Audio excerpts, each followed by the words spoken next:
It's a light day. Ain't got on them about 700,000 worth. That's it. You know what I'm saying? I was having trust issues, but I've been having way better luck since you. I know it's true love with you. Told myself I don't wanna fall in love with you. Rolling on the E-way speeding.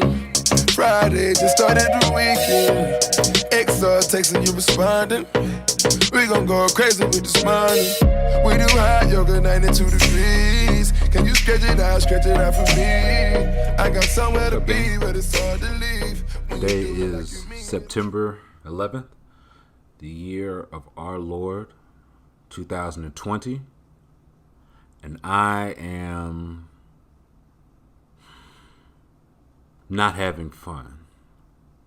No, I'm not having fun. It's September 11th. Did you hear? Of course I'm not having fun. What a terrible day. It's an awful day. Nah, but seriously, that day stunk. I'm at a point now where I can't remember what stories I've told where. So I'm just going to tell all the stories. Y'all just got to, again, I think I've even told this story before. I'm just grandpa now. Did I ever tell you about the time I beat Bill Rudd? Yes, grandpa. It was 1942. So yeah, my September 11th story. I was in home ec. I remember the teacher's name. There's no reason to call it. Might be a security question. I was 7th grade? 8th grade? In 7th or 8th grade. I can't remember which year I took home ec. I was in home ec. And I remember I was about to get, like, it was the end of home ec. That's when the first one struck. Because we was in home ec. You know, just doing home ec things. You know what I'm saying? You bake a little cake. You sew a little pillow. You know what I'm saying? Life is good. And then I remember our science teacher. I had his class next. So I was going from home ec to science. I was going to his class next. He came in. It was like,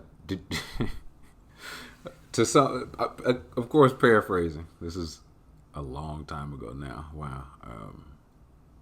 Yeah, he's like, did you see what happened? And she's like, I teach home ec. No, I didn't see. I don't have my thumb on the pulse of the world's current events, Marvin. He was like, some idiot flew a plane into the World Trade Center up in New York. And it was just like, I remember that, like, the time in between the first one and the second one, we'd either switched or like we were like literally like packing up to go to the next class. I just happened to have his next class. And so in between the time the first one hit, it was like, oh, this was an accident. And I remember in the second class, by the time I got to science class, he had the TV on. And I don't know, I can't honestly say, it was one of, everybody recalls that they saw the home run hit. I don't think I saw the second tower being hit live, but I do remember it hit like as I was walking into the classroom, some of the kids that was already there had seen it. Like I was that close up on it. So I saw like the immediate replay. And I remember at that point, kids were just in tears. Kids was just crying, man. It was one of those things like, people's like, they got family in New York. And as a kid, you're like, oh man, that's awful. You know, now I'm an adult. I know that, you know what I'm saying? Something can happen. Anytime I was in New York for work, I'd be in Manhattan. Something would happen in like Buffalo. And my dad would be like, is everything okay? I saw something happen in New York. It's like, now listen, I get it. Because it was all the same to me too, till I came up there. But no, Manhattan, I could get from Atlanta to South Carolina quicker than you could get from Manhattan to another part of Manhattan. So we're all thinking, or not, I can't even say we're all. The kids that are crying, I wasn't crying. The kid, I'm tough. I'm a man. The kids that were crying, like they said they had family. And I remember, this is the part I'll never forget.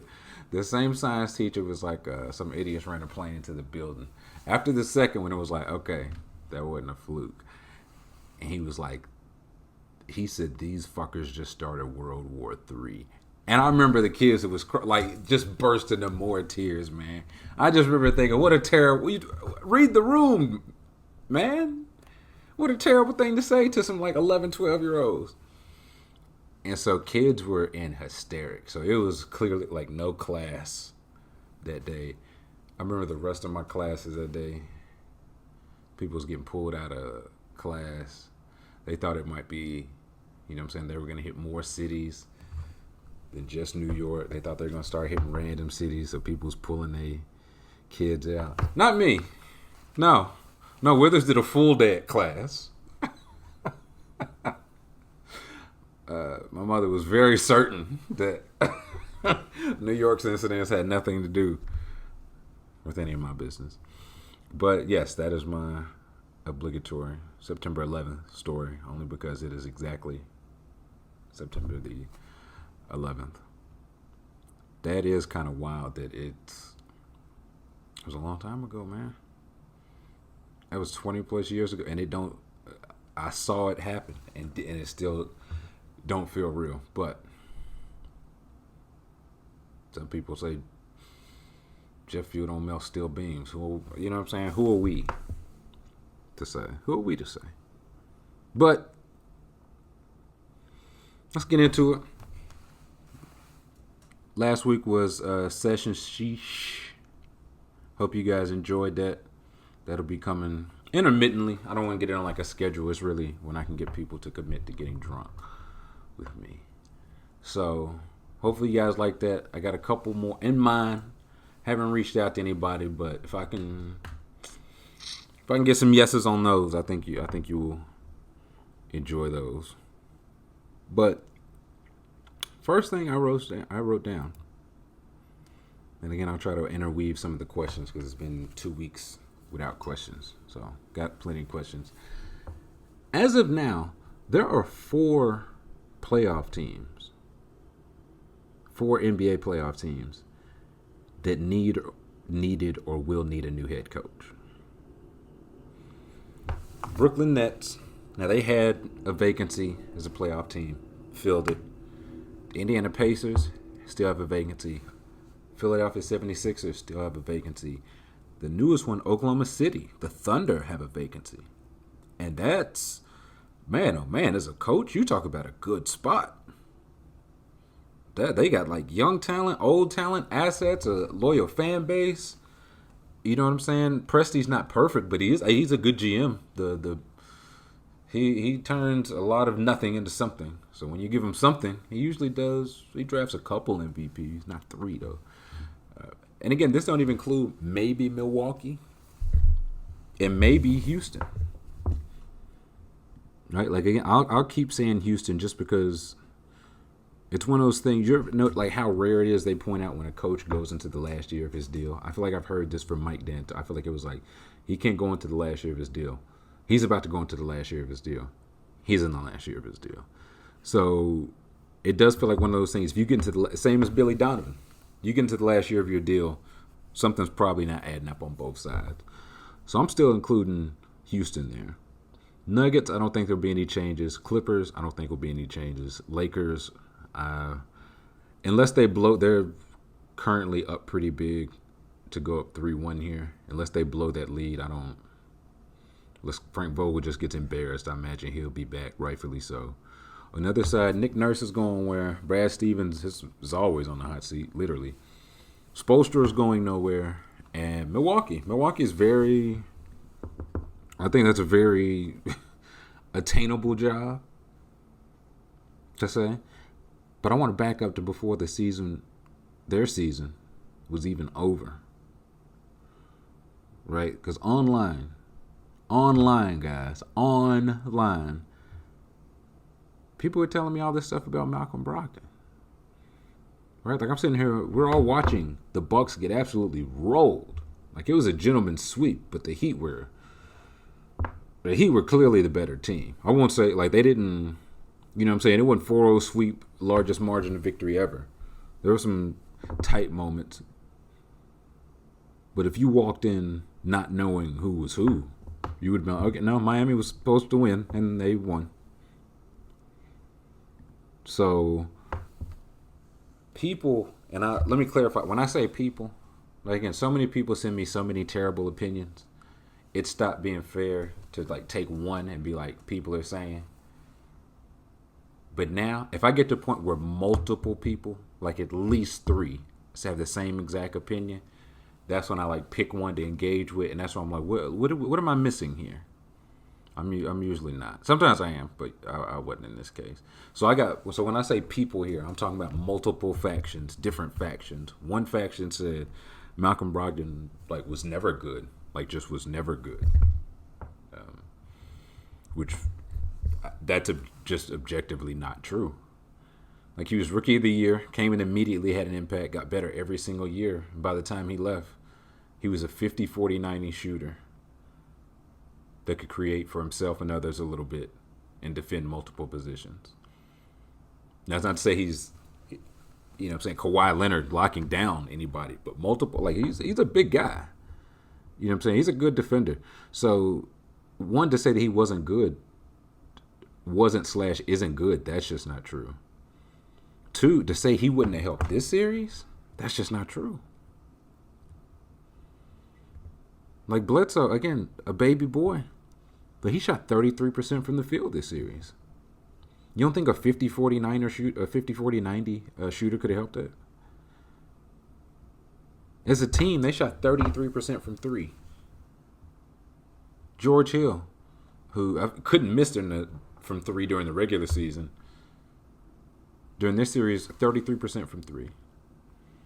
Like Pat Connaughton has not been a good shooter this year, regular season or postseason. But Malcolm Brogdon wouldn't have helped. You know, like again, not saying he's locking anybody down, but like the Heat were not guarding like Pat Connaughton. They're not guarding DiVincenzo. You know what I'm saying? You have to guard a 50, 40, 90 guy.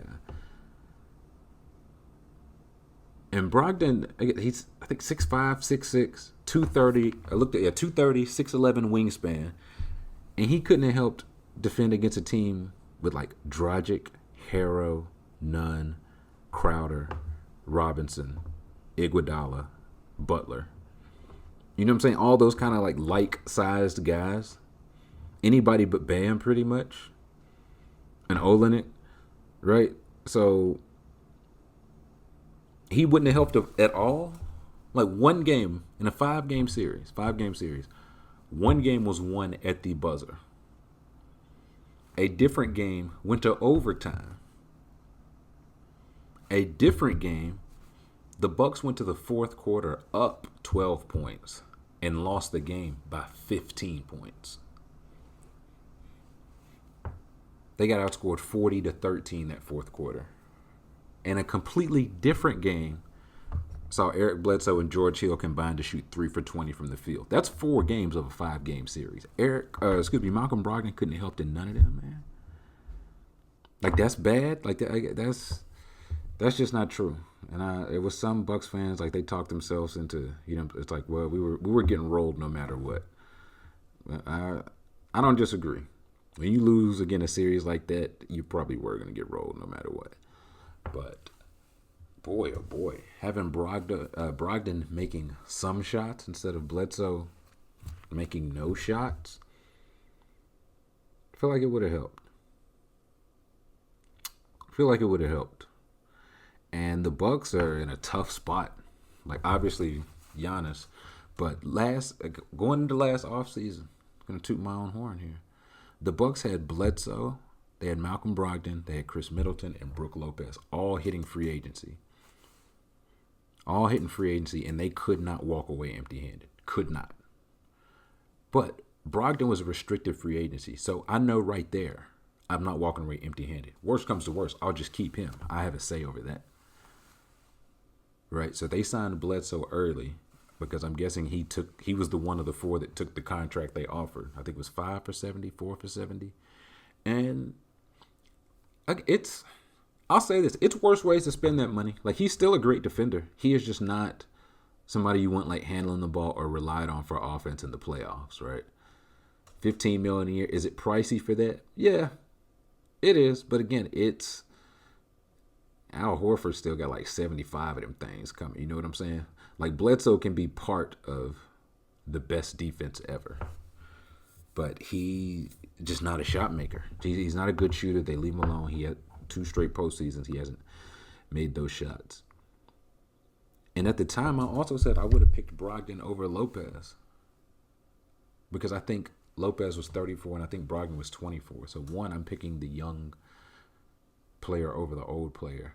2, in this NBA, I'm picking the wing/guard over the big player. And 3, like, if there's a tie now, I feel like it has to be not even shooting, but it's like creating. Can you create a shot? That's not Brook Lopez's game. Now, again, he's a much better defender. He didn't shoot well this year, shot really well last year, but they gave him $50 million. You know what I'm saying? At that point, like Middleton, Middleton wasn't going anywhere, right? Like, he just came off an All-Star game. He wanted to be there. I remember Middleton told us he and Giannis met with Bud when they first started. So he was like clearly the number 2. He wasn't going anywhere. Again, they couldn't risk that, but he wasn't going anywhere. So you're keeping Middleton, you're keeping Brogdon. And if I have to choose between Bledsoe and Lopez at that point, again, I'd go Bledsoe. If it's a tie, I'm choosing guard. There's a point when you probably chose big over small. Now I would just choose the guard if they're both going to be all defense. And I can work around Eric Bledsoe if I have more creators. Give me the guard. But they picked Bledsoe. They let Brogdon leave or traded him for a first-round pick and 2 second-round picks, who those picks did not help them in this series at all. Right? Like, you got something for Brogdon. What you got for him is not helping you in Giannis's window at all. So, congrats on that. But yeah, Lopez is the one I would have let go. He's the one I would have bet that I could find somebody else to like plug in. Maybe they don't have the best defense ever. Maybe they just have the best defense of this year, right? You take that drop off and have that money. Or maybe the Bucks, who are owned by 2 billionaires, could have kept both and paid the luxury tax. That was an option. And one of the owners said as much, was like, we considered Malcolm a luxury. We didn't pay the luxury tax for him. Okay. He had a very good season in Indiana. And you talk about this series, if you just had him being third in all those Eric Bledsoe shots, all those Pat Connaughton shots, all those like DiVincenzo wide open shots are going to Malcolm Brogdon. Right? Like, I don't know. And the Bucks fans, they also told me, it's like, you can't keep Brogdon. He wanted a bigger role. He didn't want to be here. And I say this respectfully. Since when do people care what the fuck NBA players want? Since when do they care what athletes want? Like, you know what I'm saying?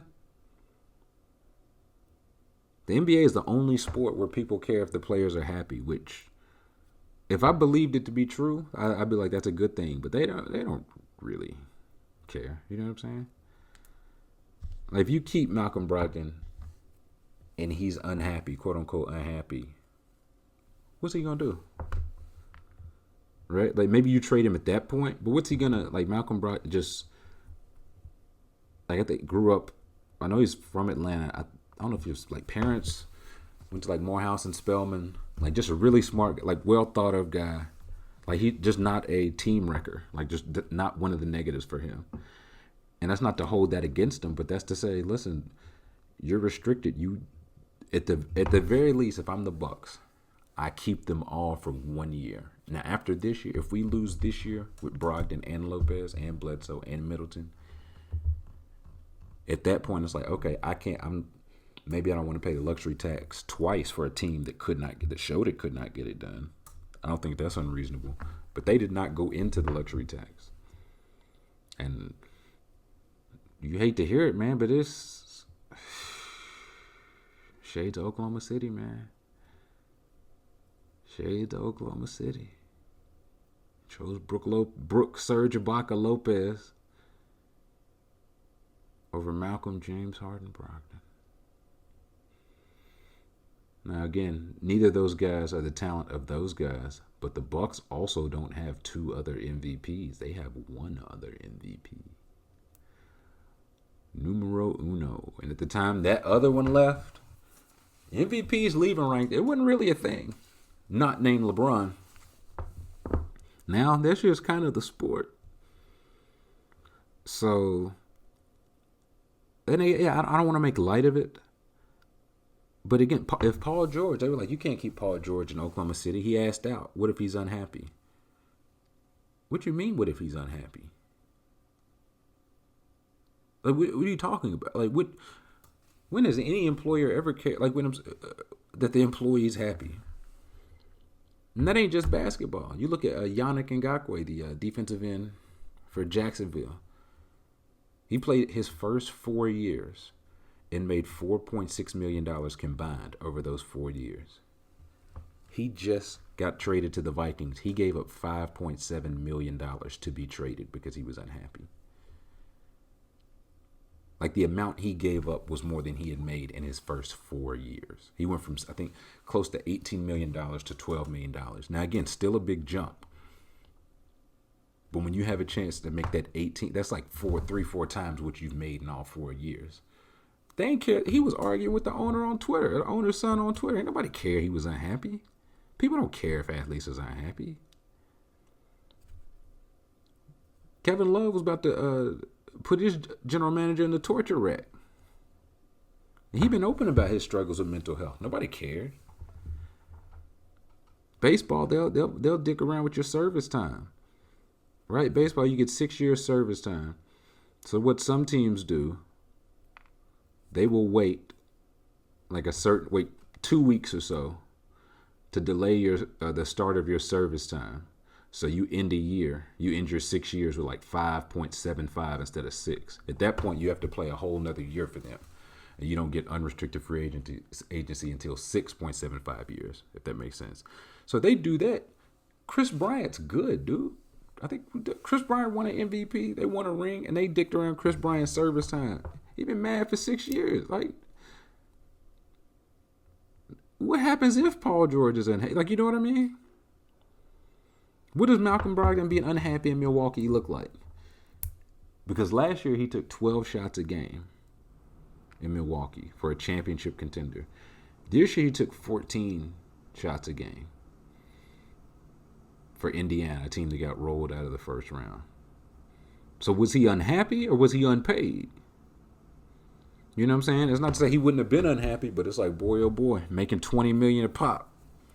That sure make me feel a little bit better if I'm Malcolm Brogdon. And again, it's not to say money cures the unhappiness. If it would have made him unhappy, I think it's people just say he would have been unhappy. How do you know? How do we know? You don't seem like the type that would leak that. And it happened today. Today/yesterday, Skip Bayless just showed, bro, nobody cares if Dak Prescott's happy. He don't, like, you know what I'm saying? In terms of what Skip Bayless talking about. They don't care if he's happy. They don't care if he leads. They care if Dak Prescott wins. That's what any of this is about. That's what they care about. And if you hadn't seen, this is a quote from Dak Prescott. He said, all throughout the quarantine and this offseason, I started experiencing emotions I've never felt before. Anxiety for the main one. And then honestly, a couple days before my brother passed, I would say I started experiencing depression. And to the point of I didn't want to work out anymore. I didn't know necessarily what I was going through, to say the least, and hadn't been sleeping at all. End quote. So he had been saying that. He said the couple days before his brother passed. He had a brother pass this spring, a brother that committed suicide. And he recently came out with, I think, in this very same interview. So he was feeling these the couple days before his brother committed suicide. Right? Like I think growing up, it was his mother and him and two brothers. His mother passed in college. His older brother just passed. Right? So him going through all this and quarantine, and like he done has salary stuff too. Like he's another one. Dak ain't made no money yet. This be the first year he makes some money, and I'm happy he gets some bread. So, but for all that, Skip Bayless said, quote, "I have a deep compassion for clinical depression, but when it comes to the quarterback of an NFL team, you know this better than I do, Shannon. It's the ultimate leadership position in sports. Am I right about that? You are commanding an entire franchise, and they're all looking to you to be their CEO, to be in charge of the football team. Because of all that, I don't have sympathy for him going public with, I got depressed, and I suffered depression early in COVID to the point that I couldn't even go work out. Look, he's the quarterback of America's team. You know, and I know, this sport that you play, it is dog eat dog. It is no compassion. No quarter given on the football field. If you reveal publicly any little weakness, it can affect your team's ability to believe in you in the toughest spots. And it definitely could encourage others on the other side to come after you." End quote. That's bad.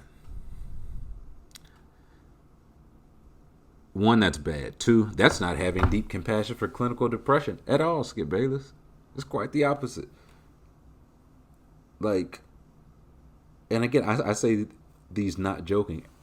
Aaron Rodgers been sad for years, right? If it ain't people talking about his family shit or his relationship shit, he been hating his coach. They've been drafting quarterbacks first round when they need it. Like, you know what I'm saying? He done had to sit behind Favre. Favre ain't help him out. Then he getting Favre'd. That man ain't happy. You know what I'm saying? Was Eli Manning Mr. You know what I'm saying? Mr. Sunshine, Mr. Good Times in New York? They don't care if you happy. That's why I say nobody cares if Dak's happy. They care if you can win. So let's not pretend now that you care about how they feel. You know, because of leadership or how it looks. And to say that about anybody, and nonetheless what Dak's been going through, what he's admitted to have been going through, as we just saw from Chadwick Boseman, man. You don't know what people going through. You don't know what that man, this is just what he chose to share with us. I hope he shared it because he was comfortable, not because anybody, you know what I'm saying, baited him or was about to leak it for him. And to Dak's credit, he went back at Skip. He said, I couldn't lead, right? If I'm not genuine, if I'm not honest, I could not lead. And I think he's right. I think he's spot on there. And I really don't pay Skip Bayless too much mind. But he's off base here. He's off base here. And I think it's dangerous. I think it's dangerous because there are a lot of people that agree with him there. And so imagine if you're Dak, you're feeling that way. And now you're, again, trying to get away, trying to do anything. Check your mentions, check your you know what I'm saying? Check your Instagram comments, check your Twitter mentions, whatever. And you see people agreeing with Skip. And they saying it in a lot harsher ways than Skip Bayless said it. So, and I feel like that's just one of the things. Like that, it's just not that just wasn't a good thing for Skip to say. It was an ignorant thing. It wasn't informed. Because I'll say this before, for the most part, I disagree with Skip Bayless, but he's usually informed. I'll say that. Now again, he went at Dame Lillard, he came with the data. He had Dame's VORP for every game he ever played in his life in the fourth quarter. So I would say informed, even if I disagree. This was informed. It was just wrong. That was just wrong. All right. Moving on. Kind of moving on. Underrated great feeling. It's just a random thought. Underrated great feeling. When you find something exactly where you think it is. Exactly where you think. Like, ain't that a great feeling? Like if it's like the remote, you like, where's the remote? It's like, oh, you know what? I know exactly. I went to the kitchen, but before I stopped at the kitchen, I set it down on the chair. That's a good feeling. Good feeling knowing you left something out. I think I left it in that jacket. I left the jacket. I think I hung it up in the closet downstairs by it, and it's right there. That's a good feeling. Underrated good feeling. But first question, not even a question. I don't demand a plea, begging. I don't. It just says fix the Bucks, please. Yes, okay, I'll do it. Three things. Bud has to go. Okay, he has to go. It's more so the way that he lost than it is him losing again. But it doesn't hurt that he lost again. It doesn't hurt. Do we know who like Giannis's old player development coach was? Can we get him or her on the Joe Prunty back on the line? But I'm not even sure who. But it has to be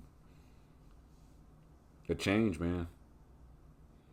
Like if you see, I feel like a good bit of teams, like kind of the coach you think is gonna get you there, don't get you there. Like Doug Collins had to go to Phil Jackson, or had to give way to Phil Jackson. You know what I'm saying? The Cavs, I don't know how many coaches did LeBron have over his Cavaliers tenure before it got to the right team in Ty Lue. Right, like he tried to get Spoelstra fired. Riley said no, like rightfully so. Spoelstra's great. So I don't even know. This ain't even to say you get somebody and plug it in. I don't know what you do there because that the way they went out after that expectations is bad. Kenny Atkinson's available. Again, all the names we've been seeing because they keep getting passed over. Tyronn Lue, Sam Cassell. I don't know who. But Bud has just shown he just doesn't adjust. Right? Like he doesn't, not with Atlanta, not with Milwaukee, not this year, not last year. Like it's not all his fault. I'm not saying he was the only reason that they lost. But his fatal flaw is he doesn't have much of a plan B. He's not much of an adjuster. And the playoffs are all about plan B and plan C and plan D. Like if those aren't working, you just keep going. You just don't keep going to plan A. So this Bucks defense, best defensive rating of all time. Comfortably the best defense in the league this year. This was a team, they conceded three-pointers as a strategy. That was just their strategy. They gave up more threes than anybody in the league per game over the regular season. And again, best defensive rating in history. Miami Heat. You know what the Miami Heat ranked in shooting the three-pointer? Guess. Just take a guess. Second. They rank second in three-point percentage. So they love this strategy. They're the second best three-point shooting team in the league by percentage. And you're just going to concede the looks. So not only are you giving them more looks, you're giving them open looks, the looks they like. Goran Dragic, Tyler Herro, Duncan Robinson, Jay Crowder all hit at least 12 threes in a 5-game series. At least 4 different people hit at least 12 threes. For the Bucks, over the same 5 games, only Lopez and Middleton even got to double digits in threes made. So Bud, honestly, he reminds me of Calipari, man. He reminds me of Calipari. Like Cal's thing is, it's like when we play our best basketball, we will win, which for the most part is true. But the playoffs, the tournament, the postseason, wherever you're at, is about what happens when you are not playing your best ball. Can you adjust? It's fine when your way works. When it's not working, what are you going to do? What are you going to do? And to Cal's, I think maybe it's just I think Cal owns it a little bit better. Like he's leaned into the talent portion. Crack me open a beverage. Get a hell yeah. No, it's a watermelon rosé. It's not a beer. It's nothing cool. But yeah, Cal's thing, when we're playing our game, nobody will beat us. Well, we're not playing our game, lots of teams can beat us. And that's just kind of Bud's thing. That's just Bud's thing. Like Giannis guarding Crowder while Butler was just lighting Middleton and George Hill and whoever on fire in game one. And I think like some of that, I said it with Stiz, I do think there might be some KG to Giannis. And I feel like it'll be taken as a diss, and it's not, because Kevin Garnett's one of the, I can't remember what, 20, 25 best, I think 25th, maybe no lower than 30th best basketball player of all time. Like Giannis is about to have 2 MVPs to KG's 1. But the advantage each one of those guys had is every single night in the regular season, they're going 100%. And everybody's not, even the star players. But in the playoffs, when everybody's going 100%, it's like you don't have another level. Right? Like the bum guys you were dominating, they're competent now. And the competent guys are good. The good guys are really good. So it's like, I don't have another level. But even then, Bud is, like, this was a quote from him to The Athletic. He said, I don't think playing Giannis 44 minutes is a solution. If we can't win with Giannis at 40 or 40 and a half minutes, then Toronto deserves it. He said that last year. And yeah, Toronto agreed. So, like, Giannis being more KG than, I don't even know, Hakeem. I get, like, in just terms of guys that level of defensive acumen and MVP. Now, hold on now. This little, I'm a young black man nigga is singing on that. Hold on. Can y'all hear this? Hold on.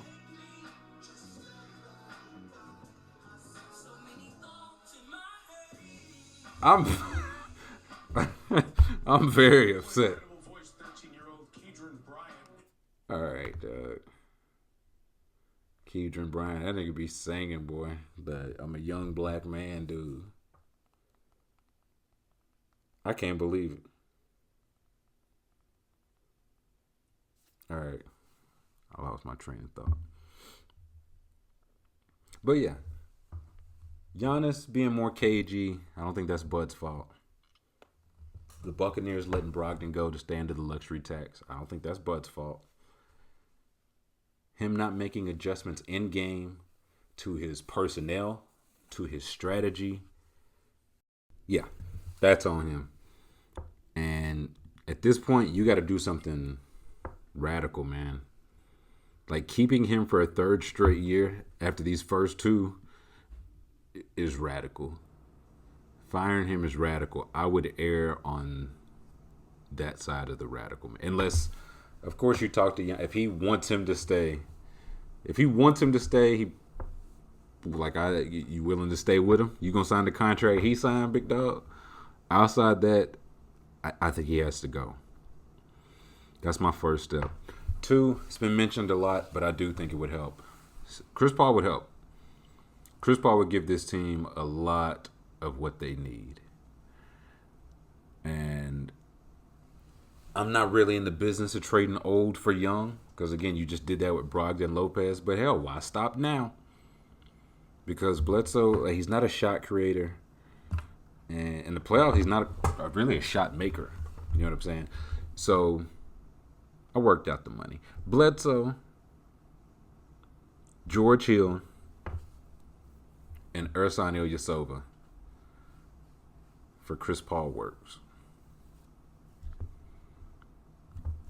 That works straight up.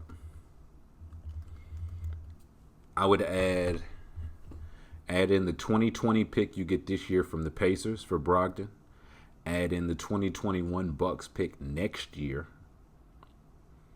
Unprotected, both unprotected.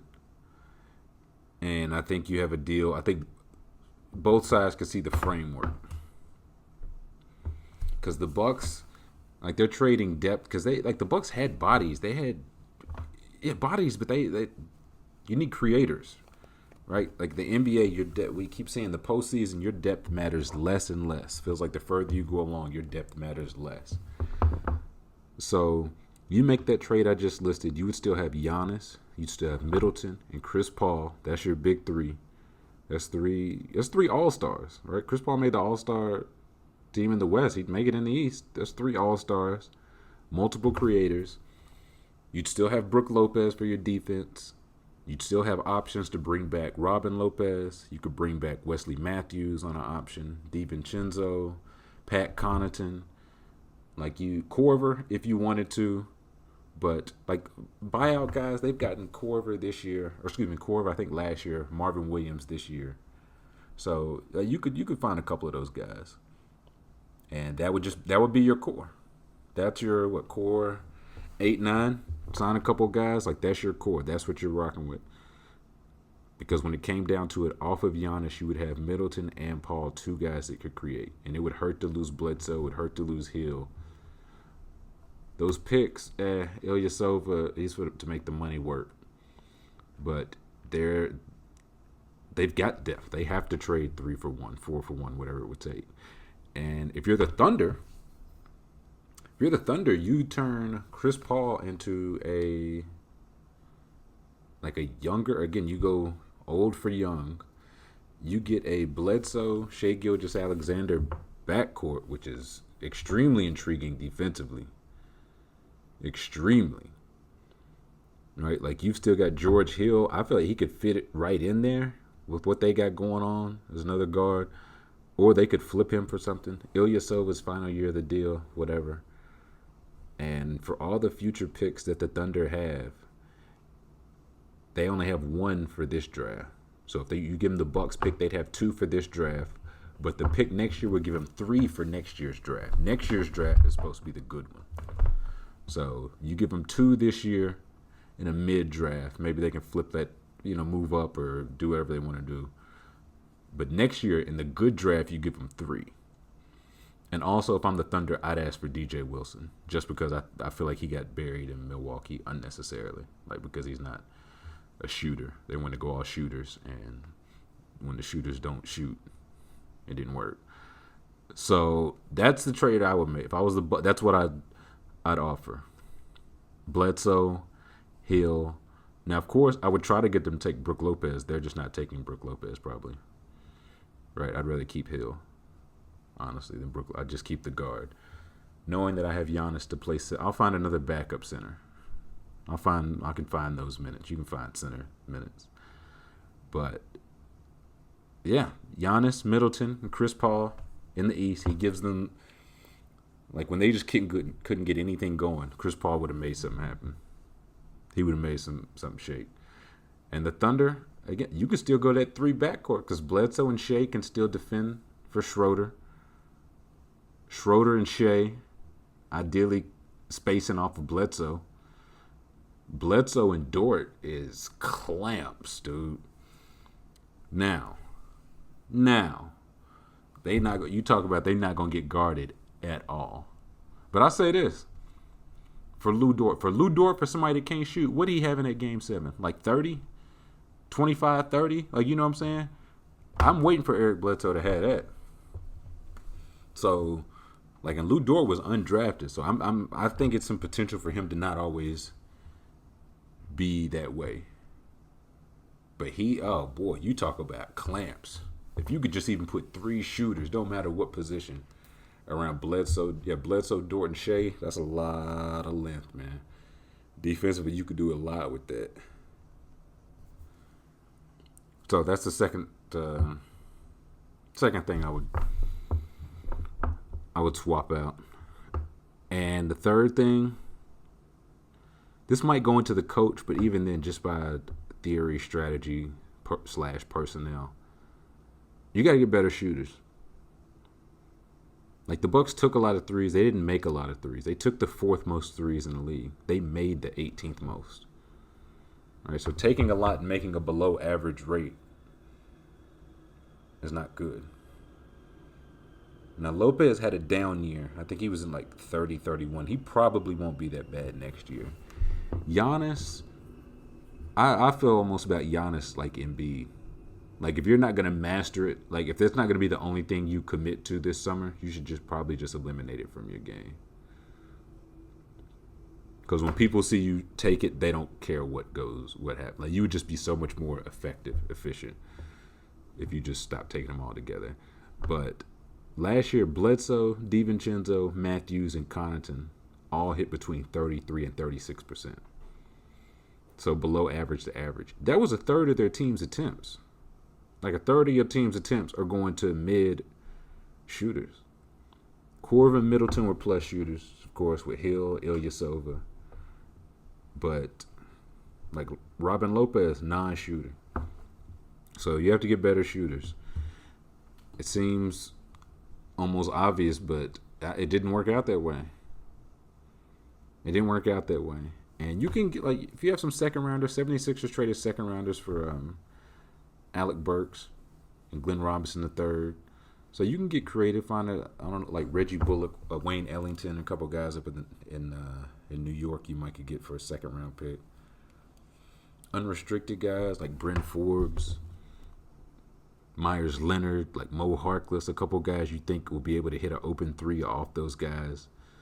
I saw Josh Jackson that was in Phoenix, then Memphis, and had a pretty good year toward the end of the year for like the G League and for Memphis.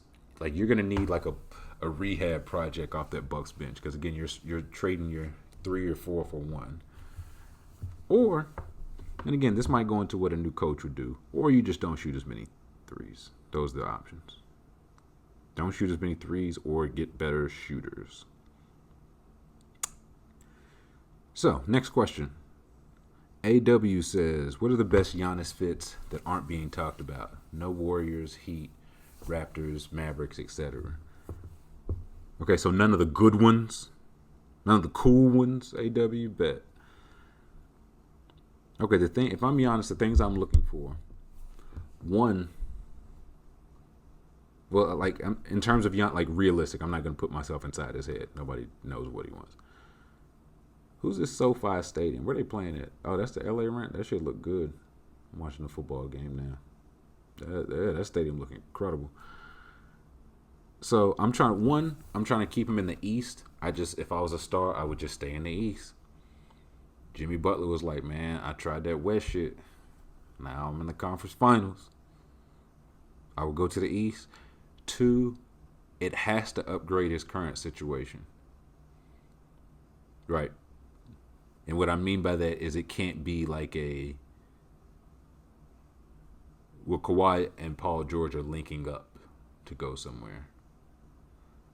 Katie, Kyrie, and DeAndre Jordan are going to somewhere. They'll decide where later. Because Giannis don't do that friend shit. So what I mean by that is they have to be able to just add him. Because I don't think I don't think it's like, wow. Who knew all along Giannis, Trae Young, and John Collins were thick as thieves? A random thought. How thick were these thieves? Y'all ever think about that? But yeah, it has to upgrade the current situation. And on top of that, I think it has to be you have to have at least 2 All-Stars or potential All-Stars. Because again, he already has 1. Like, Middleton's comfortably an All-Star. And after that, they don't have, nobody else on that team is scratching an All-Star. Brogdon was their next bet. And they got a first rounder and 2 seconds for him. So that was sick. So the teams, I would say, and again, please remember these teams. Like, what are we talking about? Like, in talking about Giannis going to the Warriors, people kept saying how much cap space they have available. Listen, have you learned nothing from the NBA, man? If these guys want to go to a team, they'll make it happen. And if these teams want to get a guy, they'll make it. Like, if they got to trade all they first rounders for 10 years. Like, the Warriors was down real bad last summer. Then they traded Iguodala and traded Durant for D'Angelo Russell. Now they got enough money to pay Wiggins, Curry, Draymond, and Clay. And if they want to have money for Giannis too, guess who they going to have money for? Giannis. But first team I say, Brooklyn. He's just like the closing center. And Kyrie and Kevin Durant are the ball creator or the shot creators when things get tight. And he just wrecks shit in the regular season.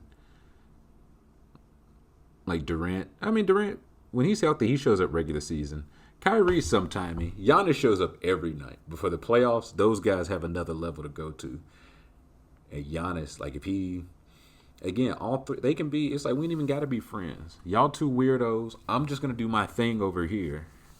Like I got Nike obligation. Well, we all got Nike. Oh, man. Wait a minute. I ain't think about that. The incentive Nike would have, interesting, to get KD, Kyrie, Giannis, their three of their signature athletes, all in New York. That's interesting. Steve Nash bringing that Golden State culture to Brooklyn. So I'm just saying,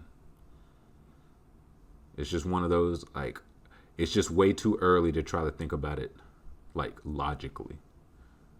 Or logistically, I should say. Not logically, logistically. Because you're trying to think about, one, they don't have to step. Who do they have to trade to where? Don't worry about that yet. When the time comes, it'll happen. Like it always does. So Brooklyn, I think that would just be a really fun team.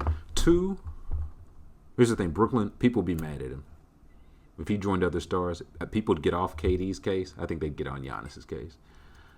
Number 2, Chicago. Again, they've got the market.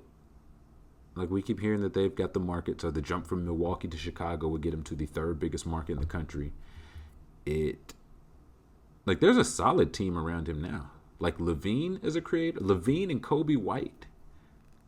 Like imagine if you just dropped Kobe White onto that Bucks team. You know, like just one more guy that can get his own shot and a guy come off the bench and just heat up.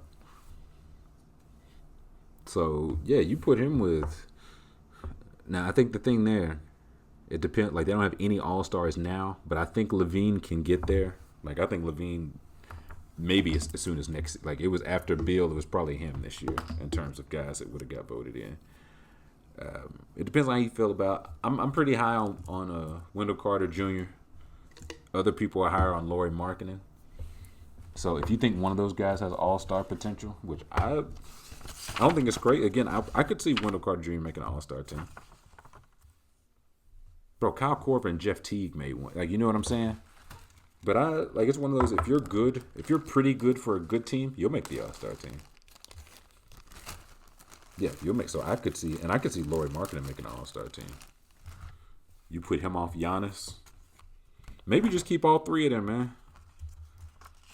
Wendell and Lauri shoot threes. Giannis don't.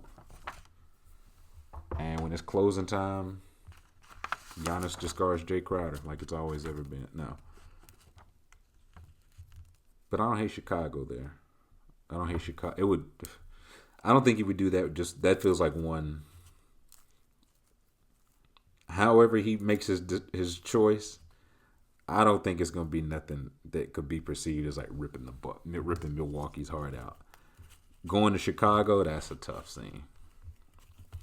That's just one. I don't think people will be mad. If he went to Chicago, would you be mad? I don't think anybody would be mad, right? Like, oh, okay, good team. They about to have a new coach, just got a new GM, big market, legacy.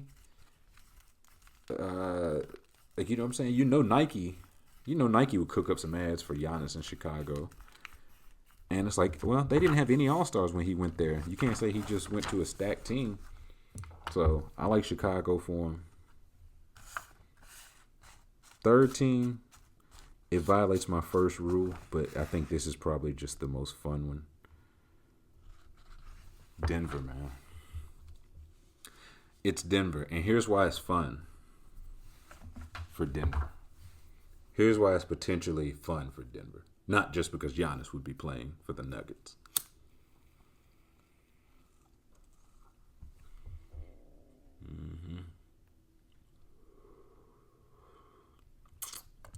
Here's why it's fun for the Nuggets.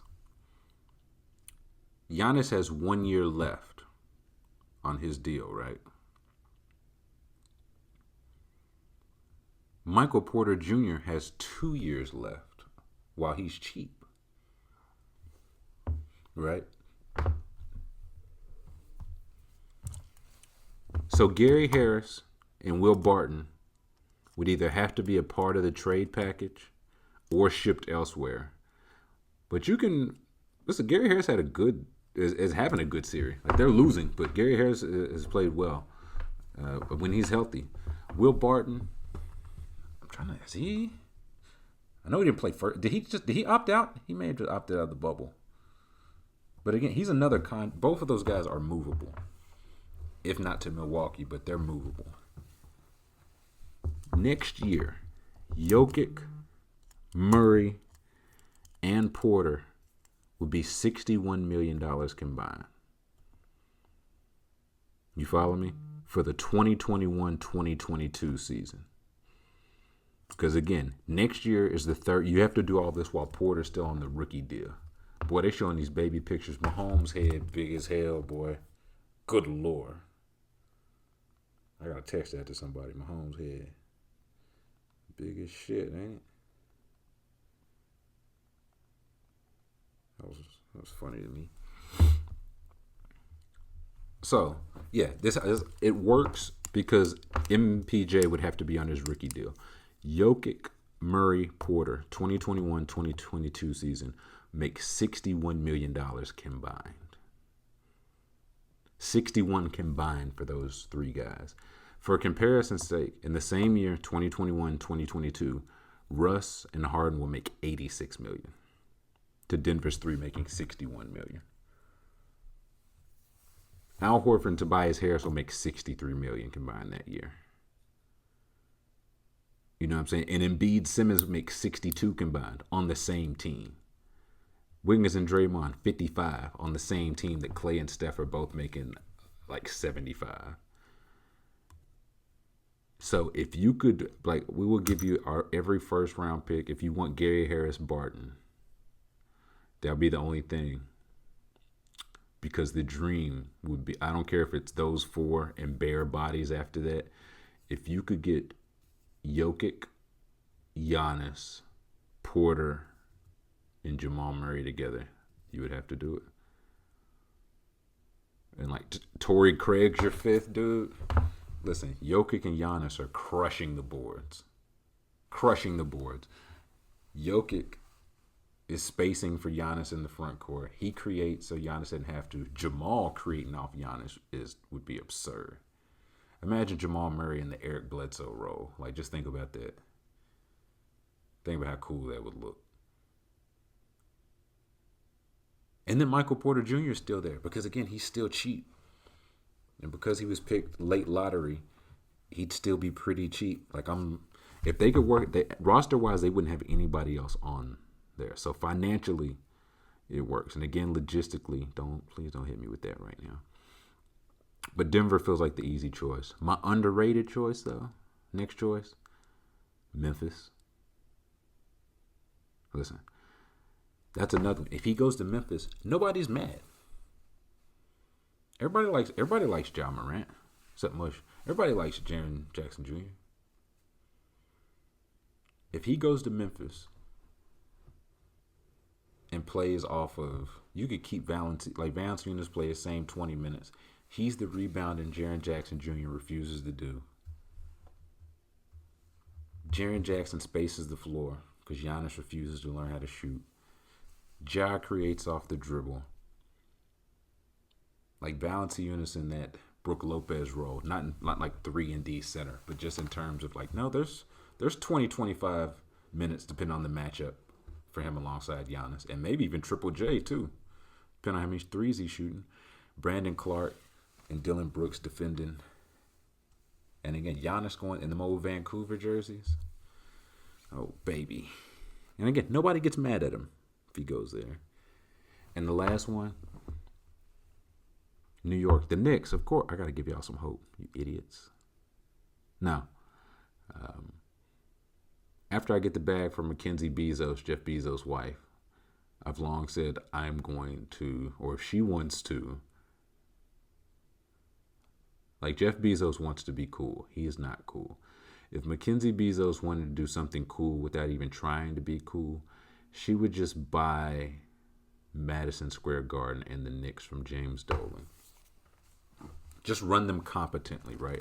I'm not even saying she got to be like Mark Cuban and in there and looking over everybody's shoulder and knowing every single detail of the company, except when women are being abused in the company. Then he didn't.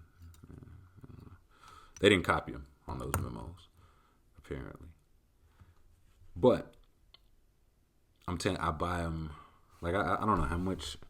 Let's see. Y'all want to be sick real quick? Let's see how much she got in that divorce settlement. And not even because I'm hating on, like, oh, she don't need that much. It's just wild that he have that much to give up. It's just wild. Her net worth is $62 billion.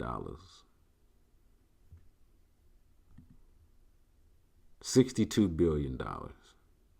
And she's single. Got one kid. She, like, again, hey, Mackenzie. I saw you just subscribe. You a hair haver. You. But no, she's got 36. No, excuse me. There was something else. She's worth $62 billion. It's going to take, I think Dolan would sell the Knicks because it's one of those, every time it comes up, it feels like it keeps coming up. And it's always like, well, you know, we're not going to get the right price. We're not going to get the right price. They have to be crazy. I'd offer him legit, not even kidding, $10 billion for the Knicks and Madison Square Garden. The Clippers just went for 2, and it was a record for reference.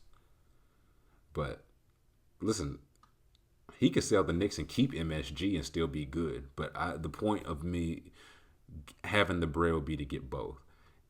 If you get just competently, you know what I'm saying? And that leads me back to Giannis. If I'm Mackenzie Bezos, I buy the Knicks and I tell Giannis, come to New York. We're going to make you the face of Amazon. Amazon is worldwide. Listen, I own half of it. You know what I'm saying?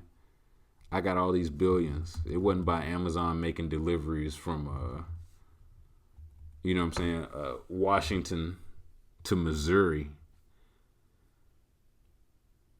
But come be the face of Amazon. Everybody else, they want to make you the face of shoes, man. That's so boring. That is so, yuck. Michael Jordan did that, the face of shoes. Come be the face of Amazon, bro. You and your brothers want a show on Amazon Prime? We own that too. Right? So even above Nike, Giannis be on every Amazon box going everywhere in the world, dude. Where does Amazon ship to? I think they ship worldwide. It appears they do. Wow. No, United States, United Kingdom, France, Ireland, Canada, Germany, Spain, Italy, Australia, Japan, China, India, Mexico. And this is from 2018, man. I tell them come to New York, make the max. I know you don't have to bring nobody. Like, that would be my appeal. One, you don't have to bring nobody with you. We know you don't do that friend stuff. We want to build a good team around you here. And also, do you and your brothers want to show on Amazon Prime? We'll pay you each. We'll put like $50 million a year into your Thanasis' publishing company. You know how they do that type of stuff. So those are my off the grid Giannis teams. Next question. Base Carson, best admin in the world, asks, how does John Wall fit coming back to this current Wizards team with Bill having taken his role as of late? I'm glad you asked, Base Carson. I think he fits well. Because I think he's going to see a couple of things. One, he's going to see that he doesn't have to try to do everything anymore. Like the last year that John was healthy, fully healthy, like played a full season, was 2016-2017. That year he played 78 games. Like before that he played 77. Before that 79. Before that 82. Like the last year he was healthy. He was coming off 4 straight healthy years. That was 2016-2017. Bradley Beal 2016-2017 wasn't an all-star yet. Right? So he hasn't had a full year with that Bradley Beal yet. He hadn't had a full year with 30-point-a-game Bradley Beal. 2, I think they both see they need help. Right?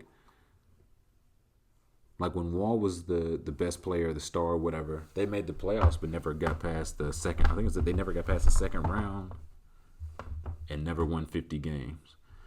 Wall's out. Bill's the star. They're not even making the playoffs. You know what I'm saying? Missed the playoffs both years.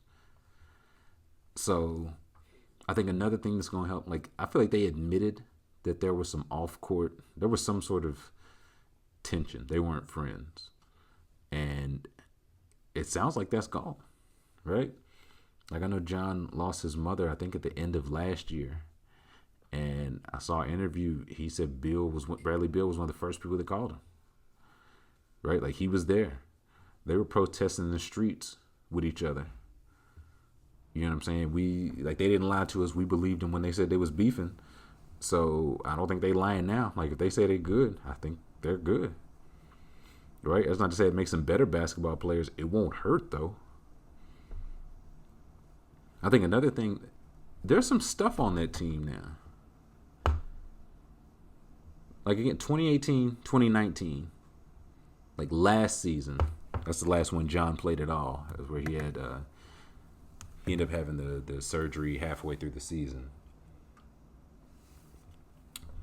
That Wizards team, that was Jabari Parker, Bobby Portis, and Trevor Ariza were 3rd, 4th, and 5th in points per game on that team. You know what I'm saying? This wasn't exactly like a team you could spread the ball to. Now, again, I'm talking offensively here. But now, next year, Bill, 30-point a game a night. John should be back healthy. Bertans is a free agent, but he has to be resigned. They had, like, just for the spacing he provide. Like, John driving with the spacing Bill and Bertans provide. None of those three have ever had that. He has to come back. Rui had a solid rookie year. Thomas Bryant hit 40% of his threes this year. Like, Troy Brown had a decent restart. Like, he should look better in a smaller role. Like, in the when Washington was in the bubble, the restart, it was like, hey, do whatever you want. With a smaller role, Troy Brown should look good next year. Like, that Jan Mahimni money's gone. They got the 9th pick this year. They can get another solid piece like Rui. Like, not a home run, but another solid piece. Like, I was looking, like, Devin Vassal's available there, Tyrese Maxey, Halliburton if he's still there, RJ Hampton. Like, it's talent there. It's some bigs available in free agency, depending on how they work the money. Like Christian Wood, Montreal Harrell,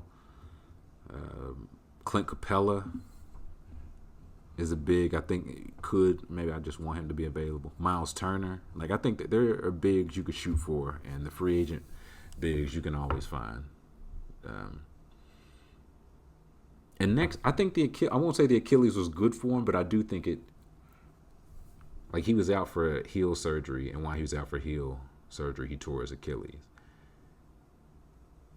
And I think the Achilles, it forced him not to rush the injury. And I think the money they paid him forced Washington not to rush the injury. Because when he last played, he was amongst the fastest miles per hour, but he moved the slowest over the course of a game. Which tells me the heel issues, when he needed to hit his spots, he was still the fastest. He still had the A gear, but his feet hurt, right? So that's why he didn't move as fast on average. That's what I took out of it. And we'll see, right? So now the heel issues are gone. The Achilles is back. Or excuse me, the Achilles, he'll be back from that. He's lost weight, right? It's like everything on the car is fixed now. Like, it's like, boy, oh boy, I need new tires, but without new, if I don't get them rotated, new shocks and struts or whatever, what's the point? Now it's like everything is fixed. New tires, transmit, all that. Everything is fixed. So I think that they will fit very well together in Washington. Next question. This was kind of a two-parter, so I'll lump them together. 50 Shades of JJ asked if I got 3 features for my debut mixtape, who's on it and why. And Will McKay asked who would I want to produce that same tape. So who would I want to, I don't know if he means like one producer or a couple. I would like a joint produced tape. I would like Metro Boomin to produce my tape. I would like Mike Will to produce my tape. Southside, Wheezy, Sunny Digital. But if I had to pick one, I think I'd have to go Metro. But it's my tape, so I wouldn't go one. I think I'd go all those guys. I think I'd go everybody. Again, I think it'd be like I'd want each one of those. Everybody on there gets like 2-3 songs. Because I feel like when you commit to one producer, if you like the sound, you're good. If you don't, you're gonna hate the entire tape. And the thing, like, 12 producers, 12 songs, it's like none of this stuff flows. None of it runs into each other. You know what I'm saying? Like, none of this sound, like, this just ain't jiving. So give me like 3 or 4 producers. And who would I want? I get 3 features. This was tough.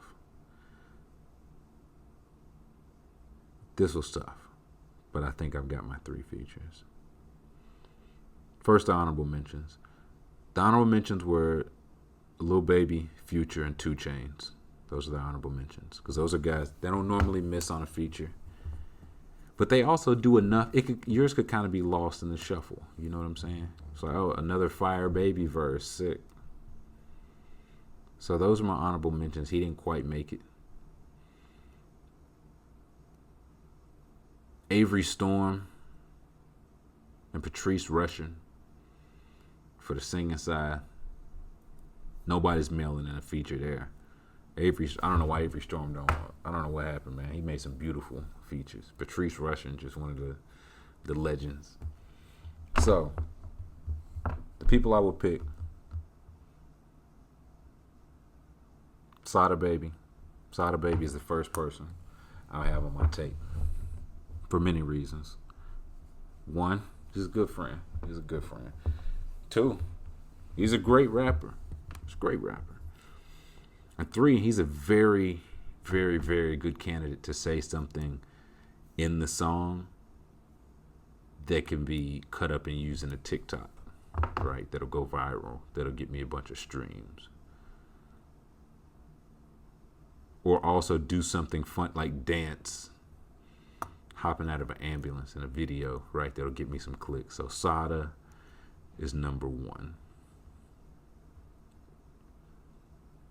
Sada is number 1. Number 2, give me Rico Barrino. If you know, you know. But if you don't, y'all better go listen to some Rico Barrino. That's Fantasia's brother. He used to sing. He sang on Young L.A. Elroy Jetson, and that man sang his guts out. And I think I tweeted that one time, and he was like, "I go hard every feature, bro." Or he said something like that, and I was like, "Respect." So Sada and they might be on the same song. They might not, man. I might just have Rico score the soundtrack. In third person, I will have on my debut tape Sade. It'd be Sade. Sada and Sade. What a track, dude. Sade just get people going, man. Like, you know, like her part would be fire. It's just gonna be fire. She do a little whisper and people would like the vibes. But Sade get people talking. She was trending because one person said they didn't like her. And people was like, no, we like her enough to make her trend. And people would be like, why the fuck is Sade on Withers tape? And then they listen to it. And Sade would be holding a gun like a guitar. And Sade would be lighting some incense, barefoot. And it'd be a good tape. It'd be a good tape. Next question. Follow up from last episode. You said you were listening to a lot of Steely Dan, Eagles, etc. What's your top 5 Eagles songs? Top 5 Eagles songs. One of These Nights, that's number one. The rest of these not in order, but One of These Nights is number one. That's numero uno. I Can't Tell You Why is a banger. Hotel California. I know people, that's one of those like really popular songs I know people don't like, or I guess think is overrated more than don't like. That's a banger. Love Will Keep Us Alive. Like, it just reminds me of like, I don't know, not even rom-com, just like some movie where like Bradley Cooper, he's a bad father, and his son's like sleep in the car, and Bradley Cooper's in like the front seat, and that song comes on the radio, and that's when he start crying in the rain, and like he realized he got to get his act together. That's what Love Will Keep Us Alive remind me of. So that's 4. And the 5th one, A Hole in This World. Now let me say this: I hate the song "Hole in This World," but it reminds me of when I used to work at a shoe store, and like it used to come on the CD we would have to listen to, and every time it came on, we would all sing it. So it just reminded me of that time because the song stinks. Next, or actually, even before question, random thought. You ready for a random thought? I am 32 years old, right? And I will be goddamned if I pull up and ask for a Travis Scott meal at McDonald's or anywhere else. Go to hell, is what I say to that. Like, if I worked at McDonald's, and I hope these people make time and a half with these people they about to have to deal with. If I worked at McDonald's and somebody come up and ordered the Travis Scott meal, I wouldn't even give them their change back. I wouldn't give them their card back. Because again, what are they gonna fight about it? Nobody ordering the Travis Scott meal is gonna fight about it, respectfully. You know what I'm saying? 4 8th graders pull up and ask for they say Cactus Jack Center and say they want some extra sicko mode sauce for their slimes. And then the fat kid in the back goes straight up. Nah, man, I might take their car keys off them too. They ought to pay the workers triple, man. It's like, hey, my G, Cactus Jack sent me.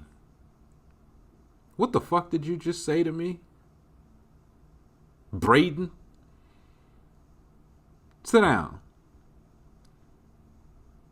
Like somebody tweeted online, he said he ordered it for his 12-year-old kid, man. He said it made him feel crazy. Like, imagine that. You pull up, you call. It's like, what y'all want? Y'all want some McDonald's? Okay, I'm about to stop. And your son tell you, get the Travis Scott meal, Dad, with extra ice. It's lit. And you pull up, and you're like, yeah. You order your order. You order the missus order. Baby girl, baby boy. And then you say, let me get the Cactus Jack meal. And you pull up. And you see, you know the little mirror they got at McDonald's, so you can see like coming around the corner. Make sure you don't, you know what I'm saying, hit nobody. Maybe every McDonald's don't have that. But you see that, you pull up and you catch a glimpse of yourself. And you're like, I'm 42 years old. I'm driving a Mercury Sable. I work logistics for Coca-Cola, and I'm asking for extra fries straight up. Like, what did I do wrong? What happened? That was just a random thought. Next question. JTR 1298 asked, what is your favorite song from Hendrix? Today? Incredible. That's why I open with it. You probably still humming it. Today, Incredible. Because it reminds me of right after that tape dropped. I was driving through Atlanta with somebody that they liked Future, but they didn't love Future. You know what I mean? This was right after Hendrix came out, right? If you remember, the album Future came out first, like a week, maybe a couple weeks before. And everybody was like, oh, it's mid. He done. And I was like, patience, because he always drops in bunches. More's coming. And then Hendrix dropped. Hendrix was the one. Listen, Future wasn't mid, so there's that. But Hendrix was the one. So Incredible, that was the one where they were like, they could no longer deny it. They had to give in. So, I mean, Tomorrow it might be my collection. Tomorrow might be Looking Exotic, might be my favorite song. Use Me will probably be my favorite song by the end of this show. Fresh Air, Never Miss a Law. Like, come on, man. What an event. What an event Hendrix is. Next question. How much money is too much money for Fred VanVleet this offseason? I feel like the number I've seen is like 20 million per, so like 4 for 80. That feels fair. That feels fair. If I was a team that signed, like I've said, Chicago should sign him. Atlanta, a number of teams that need another ball handler, creator, defender should sign him. I'd feel fair with that. I'd go up to 4,100. Like if he's like 4,100, I'm walking. I would take 4,100. Now I can fully admit his limitations, right? That he works better with another creator. I think he's a good defender, but not a great defender, right? His height kind of limits him. He fits well within the scheme. Let's see how he looks outside of that. And we've seen he can be a streaky shooter. When he's hot, he's hot, but he can be a streaky shooter. But you'd also be paying for one, his age. He's 26 and pretty durable. 2, he's hitting unrestricted free agency. Guys this good rarely hit unrestricted free agency at 26. And 3, you got to pay for him to leave a good situation to make yours better, right? So 4 for 100, it does kind of sound like a lot. It's like, man, yeah, he's not going to make an all-star team. Listen, Tobias Harris just got 5 for 180. Middleton, too. He's made some all-star games, right? Kevin Durant got 4 for 164 and punted the first. Like, it was the right choice. But I'm just talking about, hey, listen, it's worse things you could do with $25 million per. D'Angelo Russell got 4 for 117. He got traded for Andrew Wiggins. CJ McCollum, just like, these are deals signed last offseason. Like, not even like somebody, Jan Mahimni in the last year of a deal. CJ McCollum just got 3 for 100. He's never made an all-star team. Eric Gordon got 4 for 75. DeJounte Murray got 4 for 64 as a restricted free agent, but 4 for 64.